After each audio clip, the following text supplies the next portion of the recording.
Hey everyone, my name is Mish, and I'm here to give you a really quick introduction on the MBTI type indicator test. I am a certified practitioner, and I love MBTI and what it can do for your development, both personally and professionally.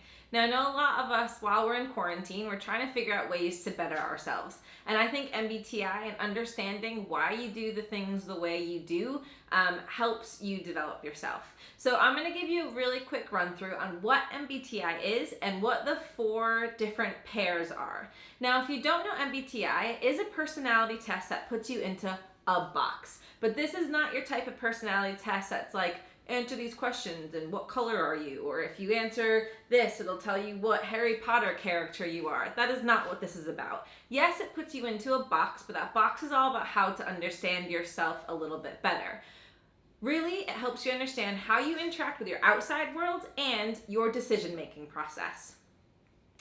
So what MBTI is it's the Myers-Briggs Type Indicator. It was originally created by a man named Carl Jung and then was later developed by the mother-daughter pair, the Myers and Briggs pair. Girl power, woo! So what the MBTI test does is you do take an assessment. Now there are tons of free assessments that you can take online, but nothing matches the paid one that you can take with a certified practitioner. Now the reason being is it dives into each one of your pair types more in depth, and you're not going to find that from one of the free tests online. But to start off, just type in MBTI test online. It takes about half an hour to go through. Take your time, and the big thing when you're taking a test is to make sure that you take it as you as a person, not as a mom or a father or as a worker or a brother or a sister or a husband or a wife. You want to take it as who you are. Kick your shoes off, sit back, and really pay attention as you're answering the questions. Okay. Right, so what I'm going to do now is I'm going to introduce you very quickly to the 4 different pair types. Then what I'll do is I'll go more in depth with what each one of those pairs mean so that you can start to identify with what your MBTI type might be. This is called your first guess. So throughout this video, pay attention and see which you think you are in each preference pair, and then at the end of the video, you'll have a 4-letter type. Then when you go and actually take that quiz, it's cool to match up what you guess versus what the report actually says and really be able to identify with what your type is. Okay, so first you have your extroversion versus your introversion. Now extroversion and introversion is all about how you deal with your outside world. So where do you get your energy from and what drains your energy? So that's your E versus your I, or your extroversion versus your introversion. The next pair that you have is your N versus your S, which is intuition and sensing. Now, intuition and sensing is all about how you gather information to then make a decision. Next, you have your T versus your F, which is thinking versus feeling, and those are all about how you actually come to a decision and the importance of the process of making that final decision after you gather the information. Then the last pair that you have is your J versus your P. Now this is all about how you organize your outside world. So it's judging versus perceiving. Now judging all loves to organize and plan and schedule, and perceiving likes a little bit more of spontaneous life. They don't like the schedules as much. So that's all about how you organize your outside world. So now that I've given you a really quick run through of those 4 different types, I'm going to dive more in depth into what each one of those means, okay? So let's start with your extroversion versus your introversion, okay? Now these are pretty popular names now. You see it all over the internet as introverts like this and extroverts like this. But there's also a lot of preconceived ideas about what an extrovert and an introvert like, and a lot of them aren't actually true, okay? So people who prefer extroversion love to interact with their outside world. They enjoy having groups of people around. They like to people watch. They're the people who you constantly see looking around and literally engaging with things all around them. Now, just because you're an extrovert doesn't mean that you have more friends. It doesn't mean that you're more talkative. It does not mean that you're louder. It just means that after a long day at work, you probably want to hang out with all of your friends and talk it through. So the biggest way you can tell if someone is an extrovert is they like to talk their ideas out loud. So you'll often hear them say, I have this idea and I haven't thought it through, but I just need to talk it out. That's very typical of an extrovert. Now, people who prefer introversion, they really live inside their heads, okay? So introverts also have friends. They also like to go out and see people, but they prefer a close-knit group of people. So people who prefer introversion maybe have one or two very close friends they confide in very often.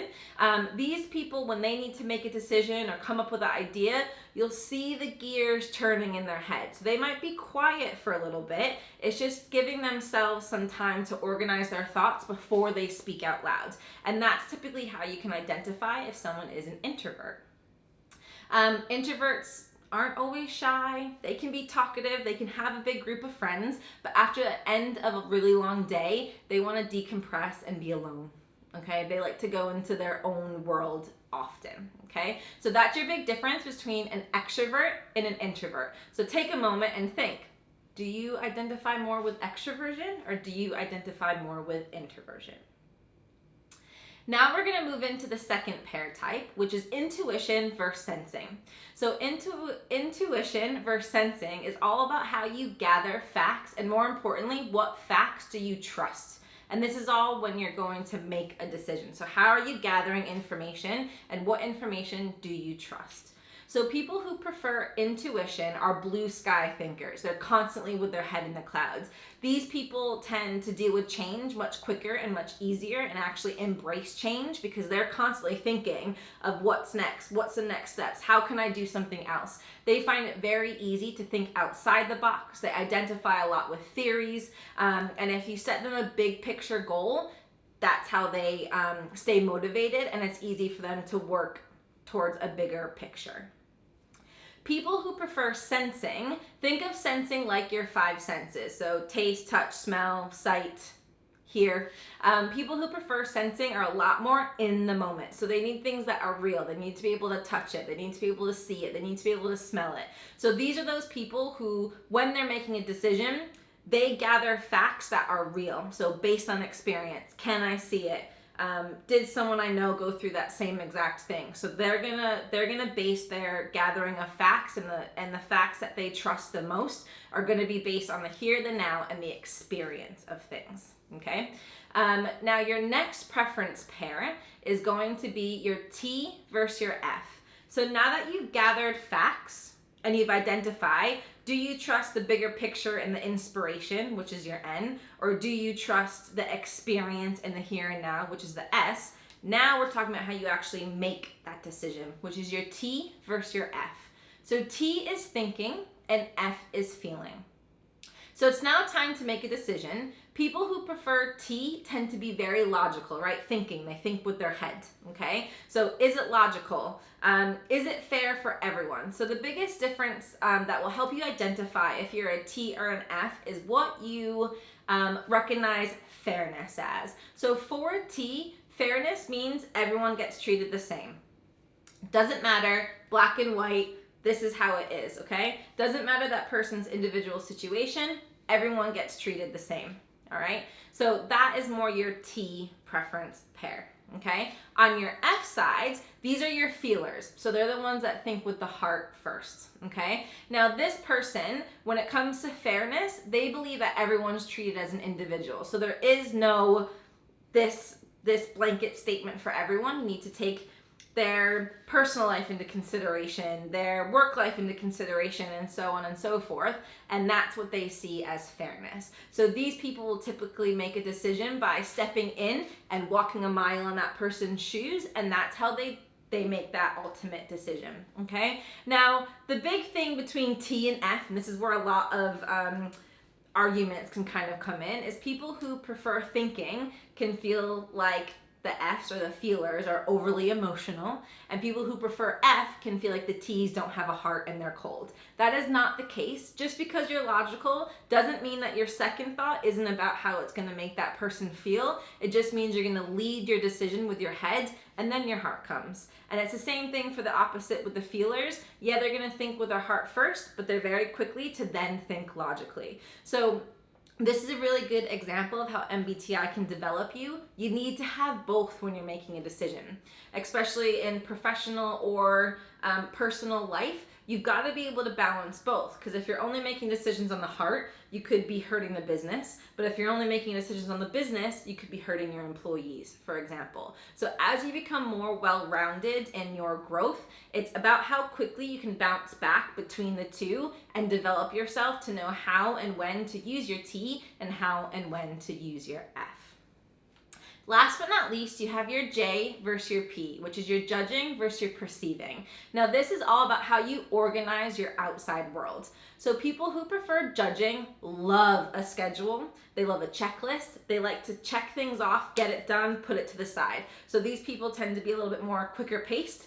If they have a deadline, what you'll find a J will do is they'll do a little bit of work now, a little bit later, a little bit after that, and they'll slowly and steadily plan themselves out to achieve that goal. And again, they like to check things off the list and be done with it and move on. People who prefer perceiving love more spontaneous lifestyle. They don't like so much structure. It can make them feel very confined. So they don't tend to work well in a very strict routine or something that's kind of copy and paste every single day. The best way and the funnest way to identify if you're a J or a P is to think about how you plan a vacation. So your J's are going to be the people who have booked the flight, booked the hotel, know where you're going to go for dinner, know what excursions you're going to go do, what museums you want to see, what buildings you want to explore weeks, months before you actually go on vacation. If you prefer a P, they're probably going to book a flight, maybe know that there's like 5 things that they want to go do, maybe book a hotel for the first night or 2, and then the rest we'll just see where the wind takes us. That's kind of more how a P will plan or not plan their vacation. Now the biggest difference between these two, or what people can perceive these people to be like, is that people who prefer P are procrastinators and they don't get stuff done and they're messy. That is not true. Both a J and a P will be able to hit the goal on time, but a P, they get really inspired by last minute pressures, where a J might shut down with those last minute pressures. So they structure themselves out so that they've got time to think and review and process and go back and check off their list. Both will produce the same quality of work at the same time. So don't think that just because someone's a J or a P means they're more organized or smarter than the other. It's just literally how they organize their outside world and where their creativity comes from. So in a nutshell, that is your 4 different preference pairs. Now, with each one of those pairs all together, we have 8 different letters. So you could be any combination of those 8 different levels. So you're either an E or an I, an N or an S, a T or an F, or a J or a P. And you can be any combination. So you might be an ESTJ or an INFP. Maybe you're an INSJ. Maybe you're an EFTP. So the combination equals 16 different boxes that you can identify with and put yourself in. So now that you've done your first guess, I encourage you to go actually take a course or an assessment and really identify what your 4-letter type is. Because once you know what your 4-letter type is, you'll be able to understand why you do things the way you do. Why do you and your partner argue when you're planning a vacation? Because you want to plan everything and they just want to show up and see what happens. It'll all make sense all of a sudden. And that's the point of these assessments, is to identify why you do the way you do, understand where your strengths are and what value you can bring to a team, but also start to understand where your blind spots might be and where you might want to start doing some self-development so that you become more and more well-rounded. So we're not putting you in a box to stay in a box. We're putting you in a box to identify where you are now so that you can start on a development path to make yourself more well-rounded and know how to flex in and out of your pair, your preference pair and your ultimate type. So I hope running through MBTI today helped you understand it a little bit more. If you want to leave comments below about questions of MBTI, I'll put some links on some really great tests that you can take or some fun information on MBTI to help you understand it a little bit more. And we'll continue to do some videos on self-development and self-growth so that you can use your free time to help develop yourself both personally and professionally. I hope you guys enjoyed this video, and I'll be back soon. Thank you. Bye.